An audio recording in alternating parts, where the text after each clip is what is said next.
నమస్తే, నేను మీ Gopi. Welcome back to our channel. ఈరోజు మనతో వచ్చేటికి పొలిటికల్ అనలిస్ట్ ఇమ్మంది రామారావు గారు ఉన్నారు. సార్ నమస్తే సార్. నమస్తే బాబు. సార్, ఆంధ్రప్రదేశ్ మాజీ మంత్రి రోజా గారు కనపడట్లేదంట. ఎక్కడికి వెళ్ళారో మీకు ఏమన్నా తెలుసా? అంటే అందరూ అలాగే అంటున్నారు. ఆవిడ కనబడటం లేదు, ఎక్కడికి వెళ్ళారో తెలీదు. కొంతమంది చెన్నై, కొంతమంది దుబాయ్, కొంతమంది అమెరికా ఇలాగ అంటున్నారు. అయితే అంతకుముందు స్పందించినట్టుగా రోజా చాలా వేగవంతంగా దాన్ని ఏమంటారంటే హఠాత్తుగా వచ్చేసి కామెంట్లు, తర్వాత తిట్లు, పురాణాలు అవన్నీ లేకుండా నోరు మూతబడింది. ఈ మధ్య ఎక్కడో గుళ్ళు గోపురాలు తిరుగుతుంది ఆవిడ. గుళ్ళో వాళ్ళ అబ్బాయి తను వాళ్ళ ఆయన తిరగడం కనిపించింది. అంటే మనశ్శాంతి కోసమో దేనికోసమో తెలీదు. అయితే నిజానికి ఇప్పుడు రోజే కనిపించినట్టయితే అరెస్ట్ అవుతుంది. సమాధానం చెప్పలేదు కదా.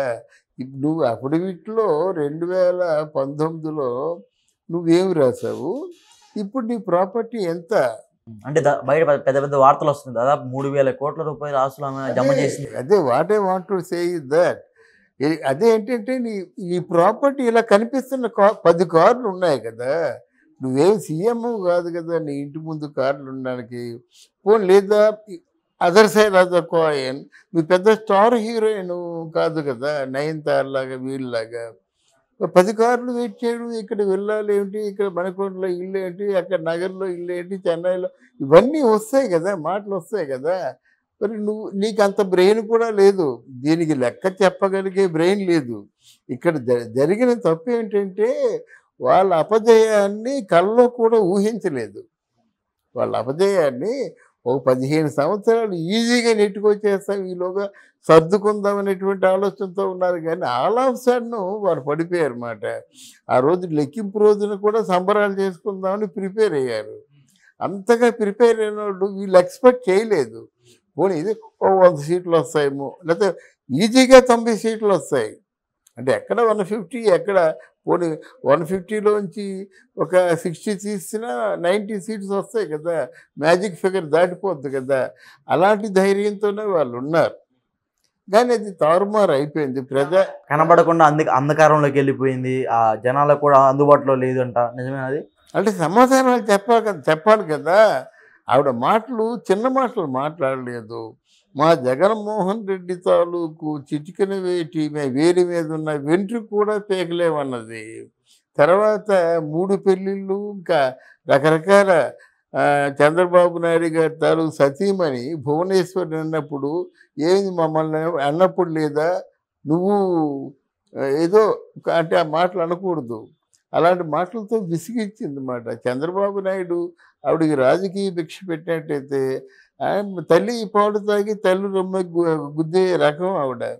అందువల్ల వీటన్నిటికీ సమాధానం చెప్పుకోవాలి. ఎంతంత ఒక పక్క పవన్ కళ్యాణ్ నిలమని చెప్పండి, ఒక పక్క నేను వెళ్తాను. ఒక అరగంట ఆగిన తర్వాత మీరు చూడండి ఎవరికి ఎక్కువ మంది జనం వచ్చారు. ఇవన్నీ మనం విన్న మాటలే కదా. ఏ ఒక్క ప్రశ్నకి తన దగ్గర సమాధానం ఉండదు. తర్వాత వాళ్ళు నియంతృత్వ ధోరణి మాట. వాళ్ళు నగిరివాసులు ఏమంటారంటే అక్కడ ఉండే మంత్రి ఒకరు కాదండి, వాళ్ళ ఆయన ఒక మంత్రి, వాళ్ళిద్దరు అన్నదమ్ములు 2 మంత్రులు, మొత్తం 4 మంత్రులు 4 మండలాల్లో చూస్తున్నారు. వాళ్ళు ఇసుక, రాయి, మట్టి, తర్వాత భూ కబ్జాతో పాటు ఇంకా గంజాయి దందా కూడా వాటా ఉంది, లిక్కర్లో కూడా వాటా ఉందని స్పష్టంగా ఉంది. వీటన్నిటి నిన్న అసెంబ్లీలో చంద్రబాబు నాయుడు ఆర్డర్స్ పాస్ చేశారు కదా. అవినీతి చేసే వాళ్ళని ఎవరిని కూడా, ఈవెన్ మమ్మల్ని కానీ కళ్యాణ్ గారు కానీ, కళ్యాణ్ బాబు ముందు చెప్పాడు, ఎవరిని కూడా విస్మరించవద్దు, ఖచ్చితంగా మీరు వెళ్ళండి, డాక్యుమెంటరీ విట్నెస్తో వెళ్ళి ఒకసారి చూడండి, ఈడీని పంపించండి. ఇప్పుడు ఆ పనిలో ఉన్నారు అందరూను. అంటే నాట్ ఓన్లీ రోజా, ఎవరు ఏ నేరం చేసినప్పుడు కూడా శిక్ష పడవలసిందే. ఆ శిక్షలు లేకపోతే శిక్షలు పెరిగిపోతుంటాయి అన్నమాట. అంటే నేరాలు పెరిగిపోతుంటాయి. అందువల్ల ఆ మాటతో ప్రతి ఒక్కరు కూడా దాక్కున్నారు. ఇక్కడ కొడాలి నాని ఆవిడకి అంతేవాసి సహాధ్యాయ మాట. అంటే ఇద్దరు కూడా ఒక విధంగా చెప్పాలంటే మనం ఫ్రంట్ రోలో ఉంటారు కదా, ఎవరు వాళ్ళు భటులు, వాళ్ళు నమ్మిన భటులు మాట. వాళ్ళే రాజకీయ సన్యాసం తీసుకుంటా అంటున్నాడు. కొడాలి అని. అంటే ఇంకోటి సార్, రోజా గారు రాబోయే రోజుల్లో బీజేపీ పార్టీలోకి వెళ్తున్నారంట. సో దీంట్లో ఎంత మేరకు నిజమంటారా? ఎవరు చేర్చుకోరు కదండి, ఆవిడ వెళ్తుంది, వెళ్తుంది బీజేపీలోకి ఎందుకు వెళ్తుంది? ఆవిడ మీద కేసులు ఏమైనా వాళ్ళు వెళ్ళని ప్రయత్నిస్తున్నారు కదండి, అందరూ ప్రయత్నిస్తున్నారు. ఇప్పుడు రోజు ప్రయత్నిస్తుంది, విడుదల రజనీ ప్రయత్నిస్తుంది, అందరూ ప్రయత్నం చేస్తున్నారు. వాళ్ళు తీసుకోవడం కావాలి కదా. ఎవరైనా వాళ్ళు తీసుకుంటే ఇప్పుడు ఎంపీ అయితే తీసుకునేవాళ్ళు, ఓడిపోయిన ఎమ్మెల్యే ఏం తీసుకుంటారు? వాళ్ళకి ఏ విధంగా ఉపయోగం? అంతే కదా. అందువల్ల బీజేపీలో వీళ్ళు వెళ్తామన్నా వాళ్ళు చేర్చుకోరు, అది పెద్ద ప్రాబ్లం. అంటే ఒక బీజేపీ లేకపోతే జనసేన టీడీపీలో కూడా వాళ్ళకి ఎంట్రెన్స్ లేదంటారా? ఎక్కడా లేదండి, జనసేనలోకి అసలు ఉండదు. మా జగనన్న తాలూకు చిటికిన వేలు గోరు మీద వెంట్రుకు కూడా పీకలేవని చెప్పేసి పవన్ కళ్యాణ్ అనేక విధాలుగా నువ్వు టార్చర్ పెట్టావు. ఎవరు ఇప్పుడు తప్పులు చేయొచ్చండి, తప్పులు చేస్తే సరిదిద్దాం, ఒక నేరం చేయొచ్చు, శిక్షిద్దాం, కానీ పాపాలు చేసుకుంది ఆవిడ. పాపాలకి ఇప్పుడు క్రిస్టియన్ బైబిల్లో ఒకటి ఉంటుంది సూక్తి, పాపము వలన వచ్చు జీతము మరణము అంటారు క్రిస్టియన్ బైబిల్లో. అలాగే మీ అధినాయకుడు కూడా క్రిస్టియన్ కనుక అది తెలుస్తుంది. నువ్వు పాపాలు ఆయన కూడా పాపం చేసుకున్నాడు, అనుభవించాడు.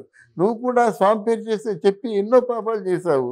ఆ టికెట్లు సంవత్సరానికి ఎన్ని ఉంటాయి, ఎన్నిసార్లు వెళ్ళావు, ఎంతమందిని తీసుకెళ్ళావు, వీటికి సమాధానం చెప్పమంటారు. ఆల్రెడీ ఆవిడకి సాక్ష్యం చెప్పేవాళ్ళు చాలామంది ఉన్నారు. ఓకే, ఇంకొకటి సార్, అంటే రాబోయే రోజుల్లో జగన్ వెంట తిరిగిన ముఖ్య నాయకులు ఎవరైతే ఉన్నారో వాళ్ళందరూ కనుమరుగైపోతారా? ఇప్పుడు లేరు కదండి.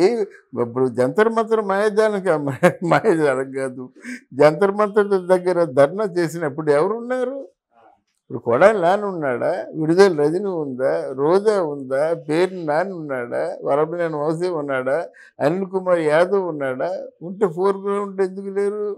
ఒక విజయసాయి రెడ్డి ఉన్నాడు, ఈవెన్ సజ్జలు కూడా లేడు అక్కడ. అంటే ఒక తమాషా మైండ్ గేమ్ ఆడాడు. ఆ మైండ్ గేము రివర్స్ అయింది. మైండ్ గేమ్ ఏంటంటే నా వెనక కాంగ్రెస్ పార్టీలో ఇంతమంది పెద్ద నాయకులు ఉన్నారనేటువంటి మైండ్ గేమ్ ఆడాడు. అసలు ఓడిపోయింది ఎప్పుడు, తెలుగుదేశం వాళ్ళు అడుగుపెట్టింది ఎప్పుడు? ఈ 45 రోజుల్లో 36 హత్యలు అంటే ఒక పేరు చెప్పావు జాతీయ మీడియాకి, మిగతా 35 మంది పేర్లు ఎందుకు చెప్పలేకపోయావు? దాడులు ఎన్ని జరిగాయో చెప్తున్నావు, చెప్పు. నువ్వు కేసు పెట్టు, మీ సాల్వ్ చేస్తాం, లేదా మీ కేసు పెడతాం, సాల్వ్ చేస్తాం. నన్ను ఛాలెంజ్ విసిరారు కదా, నువ్వు పేరు చెప్పు, కేసు పెట్టు. లేదా మా టీడీపీ వాళ్ళే దాడులు చేస్తున్నారు, మారణకాండ సృష్టిస్తున్నారు, విధ్వంసం, దీన్ని రాష్ట్రపతి పరిపాలన తప్ప ఇంకెవరు నివారించలేరని చెప్పావు కదా. అంటే నువ్వు పోట్లాడుతుంది, ఎవరితో పోట్లాడుతున్నావు? నీ తాలూకు మట్టి బుర్రకి నువ్వు పోట్లాడుతుంది ఎవరు? మన జనసేన పార్టీ తెలుగుదేశంతో అనుకుంటున్నాడు.